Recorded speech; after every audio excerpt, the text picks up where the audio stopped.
पता नहीं उसने ज़हीन में आकर देखा क्या। मलका आलिया होगी वो अपने घर की, यहाँ पे तो काम करना पड़ेगा। मैं एहसन के साथ रहूं, उसके मरने का इंतजार करूं, उसके बाद सब कुछ मेरा हो जाए। मरने का इंतज़ार करने की ज़रूरत ही क्या है। दोस्तों, अब जबकि एहसन हयात अकेला हो गया है, ऐसे में शाज़मा और वहाद जायदाद के लिए इसे ठिकाने लगाने का प्लान बनाएंगे। अनगिनत मसाइब गुनागू मुश्किलात ने सारा जैसी नाजुक और बददमाग लड़की को इंतहाई नासाजगार हालात में जीने का सलीका सिखा दिया है। अगले एपिसोड में आप देखेंगे कि सारा को न सिर्फ घर के रोज़मर्रा के कामकाज अपने हाथ से करना आ गया है, बल्कि इसे अंदाज़ा हो गया है कि वफादार शौहर होने के नाते ज़हीन ही इसके लिए सब कुछ है। बेरोज़गार ज़हीन को इस बात का एहसास है कि सारा को आसाइशें देना तो दूर की बात, वो तो इसे ज़िंदगी की बुनियादी ज़रूरियात भी नहीं दे पा रहा।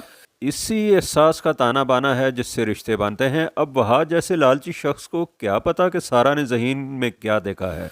वो सारा को बेवकूफ़ तो समझेगा ही। सारा को ससुराल की ज़िंदगी की चक्की में पिस कर इस राज का भी पता चल गया है कि ज़िंदगी ख़राब होने से बेहतर है कि हाथ ख़राब हो जाएं। ज़हीन सारा को ऐसे हालात से बचाने के लिए एक बार फिर इसको बड़ी मुश्किल से कायल करके इसके बाप एहसन के पास ले जाएगा कि शायद एहसन को अपनी बेटी की मुश्किलात का और अपनी गलतियों का एहसास हो जाए, लेकिन वो फिर भी इसे कबूल करने से इनकार कर देगा। उधर शाज़मा जायदाद के लिए एहसन के मरने का इंतजार नहीं कर सकती और वहाद एहसन को मारने का प्लान लिए शाज़मा से कहेगा कि इसके मरने का इंतजार करने की ज़रूरत ही क्या है, हम इसे खुद ही ठिकाने लगा देंगे।